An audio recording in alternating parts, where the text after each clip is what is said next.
Assalamualaikum warahmatullahi wabarakatuh. Kami dari kelompok 7. Perkenalkan, nama saya Hana Dwi Afifah. Saya Davina Fira Agustira. Kami di sini akan menjelaskan transportasi laut dan pariwisata bahari. Berikut penjelasan materi. Ini untuk contoh peta persebaran transportasi laut dan ini untuk contoh peta persebaran wisata bahari. Ini untuk contoh gambar-gambarnya dan identifikasi akan dibacakan oleh Davina. Identifikasi transportasi laut dan pariwisata bahari. Wisata bahari merupakan salah satu wisata unggulan yang dimiliki Indonesia. Menurut data Kementerian Kelautan dan Perikanan, Indonesia memiliki 20,87 juta hak kawasan konversi perairan, pesisir, dan pulau-pulau kecil.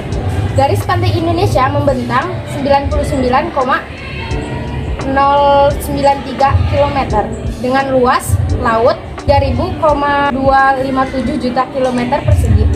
Kekayaan maritim ini membuat wisata bahari di Indonesia tak diragukan lagi keindahan dan keunikannya. Wisata bahari Indonesia tersebar dari Sabang sampai Merauke.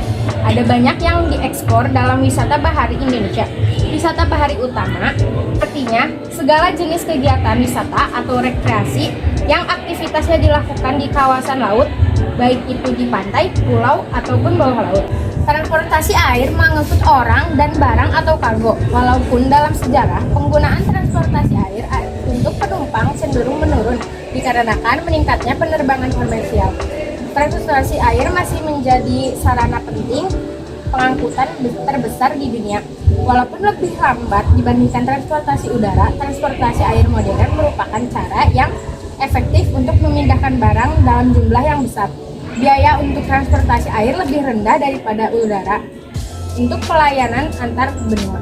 Transportasi air seringkali bersifat internasional berdasarkan sifat alaminya, tapi dapat juga dijalankan oleh kapal melintas lautan, samudra, danau, kanal, atau sungai. Sekian identifikasi transportasi laut dan pariwisata bahari. Untuk potensi pariwisata bahari, banyak sekali sumber daya pesisir Indonesia yang sangat berpotensi untuk sektor pariwisata bahari. Akan tetapi potensi-potensi tersebut belum semua tereksplorasi dan termanfaatkan dengan maksimal karena mengingat wilayah Indonesia merupakan wilayah kepulauan yang sangat luas dengan jumlah pulau 17.504 pulau ini menjadi salah satu kendala untuk menggali sumber daya yang ada.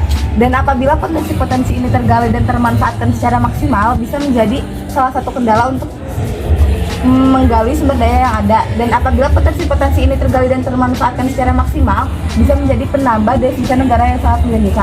Ekosistem mangrove memiliki potensi wisata edukasi. Ekosistem ini merupakan habitat dari berbagai macam biota, diantaranya burung, reptil, ikan, dan primat. Dengan sajian-sajian yang ditawarkan oleh ekosistem mangrove ini akan menjadi potensi yang sangat besar untuk pariwisata bahari. Ekosistem terumbu karang yang sedang naik daun ini menyajikan keindahan bawah laut dari jenis-jenis spesies terumbu karangnya dan ikan-ikan hias yang memang habitatnya di terumbu karang ini. Tak hanya itu, Indonesia mempunyai keunggulan lain, yaitu Indonesia merupakan salah satu kawasan coral triangle dunia di mana sebanyak 590 jenis spesies karang yang ada di Indonesia atau sebanyak 30% jenis spesies terumbu karang di dunia berada di Indonesia. Tipe pantai yang ada di Indonesia juga sangatlah beragam. Indonesia mempunyai karakteristik pantai yang bermacam-macam, dari mulai pantai yang landai dan berpasir putih hingga pantai bertebing pula dimiliki oleh Indonesia. Keindahan pantai yang dimiliki oleh Indonesia ini tidak bisa dimiliki negara manapun, sehingga banyak sekali turis mancanegara yang sangat tertarik untuk berwisata ke pantai Indonesia.